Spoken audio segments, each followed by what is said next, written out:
Tuesday. Welcome to another edition of XFeed. What's up? My name is The Schiller. We're going to talk about my experience informing, or at least just having crypto brought up.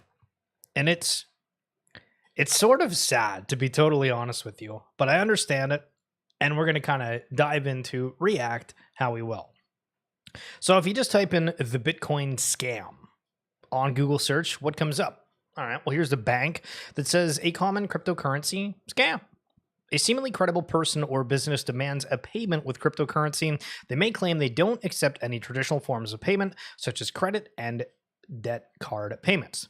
Now, we can go a little bit of a step further, where some people may offer, and this also is focusing on a particular demographic that may fall easier to these scams than others, but reaching out saying, hey, I can double your money in X amount of weeks, or in some cases there is actually some kind of scam where there is a fraudulent call pretending to be a family member.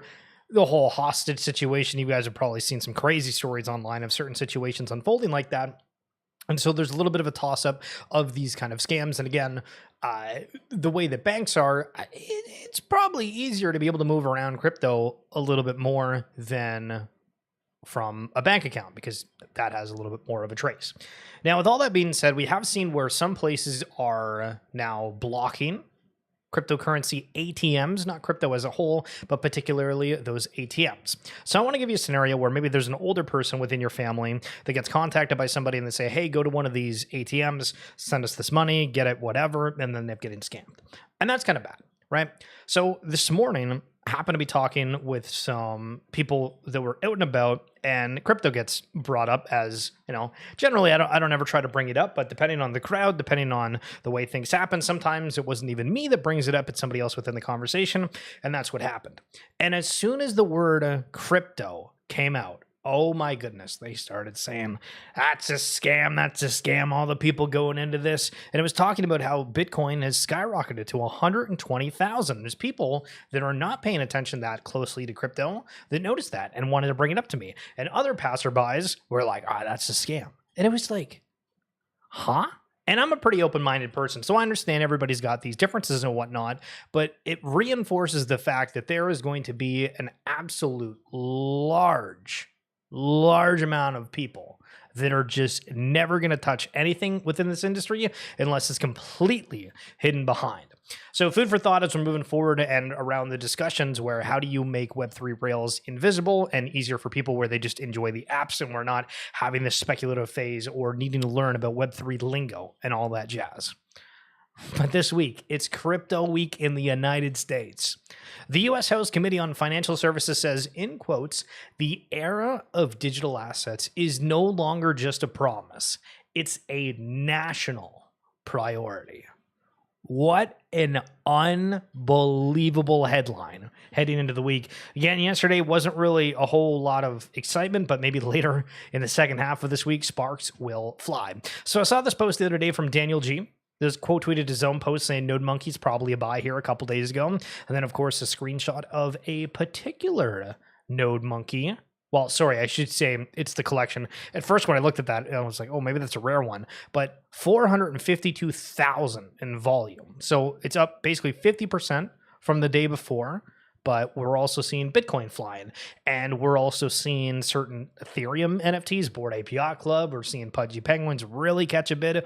Obviously, Pengu's doing well, but so in fact is Ethereum, in which a lot of these are trading at. And so I don't know if you guys really gallivant around, but for Magic Eden, which is a marketplace that offers a whole bunch of different chains, you can actually go into and see what these are priced out within like Bitcoin. So for like a Node Monkey, it's $5,000. And sometimes it's hard to tell, okay, like if you're looking at ETH, I know what 0.3 ETH is, but 0.3 BTC is actually like an insane amount of money comparatively.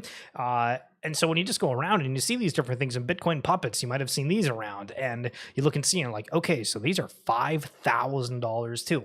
But what are people exactly buying? Because we're getting more and more into the conversations around some kind of yield generating, right? Like that was a very large component at a time, but now it actually feels like we're kind of sort of going back to the aspect of just, is it community? Is it something more? Are the vibes around it particularly good?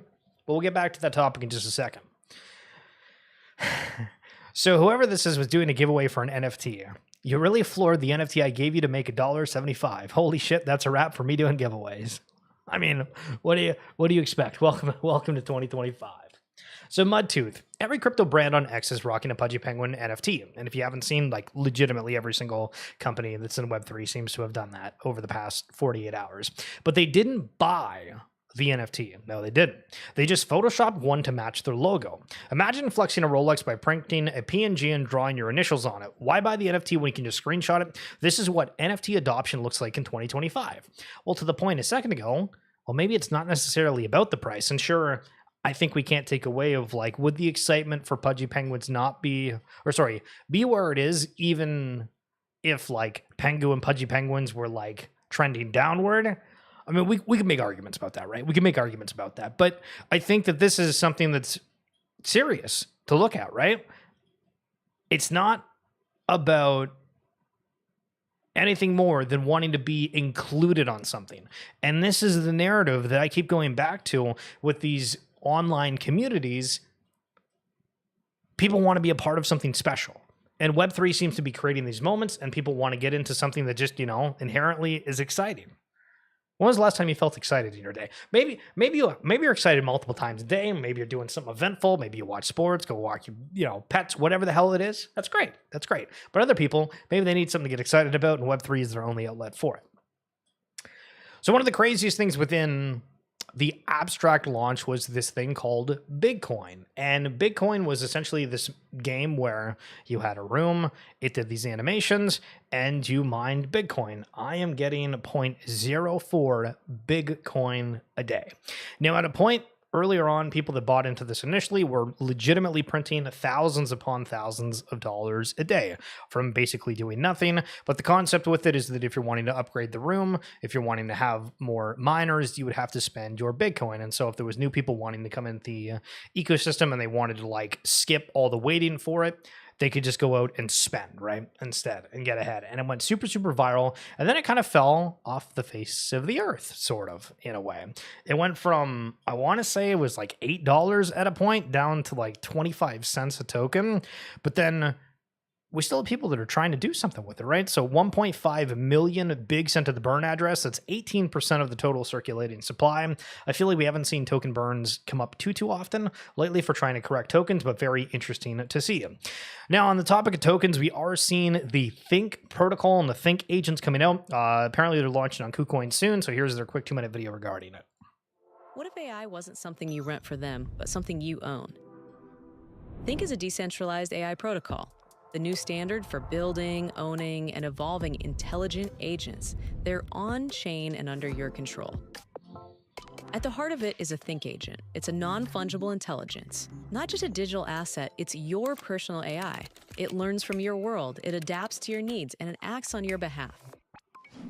Every agent has 3 core parts: a soul, which is your on-chain identity, a mind, which is your intelligence engine running on a computer of your choice, and a body, which is your interface with the world. Your agent is composable. It's able to evolve with new skills and logic and able to use tools. It's interoperable, meaning that it can move across decentralized apps, different chains, and any digital space on the internet. It is fully owned by you. The memory, the data, the behavior, it stays in your hands, and it's sovereign. It's anchored to your identity, protected by your keys, and no provider has your information. They can't own you. They can't own your mind or your soul. Behind this all is the Think protocol. It's a permissionless infrastructure layer for intelligent agents. It connects tools, compute, and marketplaces all into one composable ecosystem. Empowering this is the Think token. It's used to activate agents, incubate projects, reward contribution, and power the network's future. With Think, intelligence is no longer locked in a black box. It's open, tokenized, and owned by you. It's time to think for yourself. So back to my comment earlier about how, certain demographics are just like straight up never, ever going to touch crypto. I want to give yourself a pat on the back for like being somewhat aware and if you decided that you wanted to like actually learn about this, I know that you could figure it out and like comprehend everything that was said in that video, because I'm watching that and I'm like, man, the people that just told me Bitcoin's a scam, like they never gonna understand a single thing that was just talked about there. So super excited to see what that brings. But again, waiting for the TGE and seeing what the actual product looks like when that launches. And so the token burn that we talked about uno momento ago, someone just burned 10 million pump token thinking it was a fake airdrop. So we highlighted the fact that Pump.fund did the token sale, it was like 500, 600 million, something unreal. And somebody got an airdrop worth $74,000. And if you've been watching the stream, we highlighted how for people that bought the Pudgy Penguin token, they were getting instantly sent a scam token. And it looks like something sort of similar was happening within Pump, or this person just thought, this isn't real. They burned 74,000. And in the comments is the person who had that happen to, and they're like, it's kind of funny. I'm like, I'm glad that we can laugh off losing $75,000. It's crazy. Major Hytopia token update for the Topia network protocol. Not sure what the name is, but Hybucks is what's going to be replacing it. They are now migrating over to Base. One of the biggest happenings within 2025 as well, if you haven't noticed, is projects, companies that have a working product that are migrating chains. I would argue that I've seen a lot for Ronin over the last wee little bit. I think IMX has talked about acquiring a lot of projects. I don't know if that means that they're necessarily migrating besides just, creating something to then end up launching. But I don't want to go into everything within here, but we're seeing a lot of big changes across gaming as a whole within Web3. Well, now we're in a new phase of NBA Top Shot collectible NBA moments, when moments will truly matter to collectors, not just badges or utility, but when iconic moments in history start to be valued above all else. And I think going back to those earlier days of Top Shot, in theory, it was, yes, I love this moment and I'm going to cherish it forever. And then when the prices went so high, or they went so low in comparison to how high they were, it completely took away any of like the nostalgia. And so almost thinking like a MasterCard commercial, right? When they have all these things at the end, it's like, here's this nostalgia or experience with a family member, and they're like priceless. I don't know how that's going to happen for some of these NFTs. If it's not an absolutely nostalgic, priceless moment for an individual, the price doesn't get into the way of some of these things, to be totally honest. So Pudgy Penguins are getting the profile pictures of everybody, but then Binance US is like, yeah, we're just going to do an Azuki. Okay. Hell yeah. Throwback to 8 years ago, and this is Binance's former CEO and founder, CZ. Dinner was always delivered to the office. The Binance team worked day and night, and this is how the world's largest crypto exchange was made. I'm trying to think of creating something that's so successful that you have to order probably takeout in a major city, fully delivered. I mean, hell, maybe even, DoorDash probably wasn't a thing back in the day. But this meal delivered on DoorDash, we're talking like $300, $400, $500, and you're doing this several times a day. These guys were raking at it. Talk about successful in the early days. So we'll talk about Vivi here for a second, which is a platform that has digital collectibles. I hope Vivi is working really hard on self-custody. I would really love to get my collectibles off the app. I would feel so much better about putting more money into the app if I didn't have to be scared that every penny I put in is going to go poof. And this is something that we haven't really discussed in a while, because there is actually a fair amount of platforms that have, we'll call it their box of you can play within their sandbox, but you can't go elsewhere.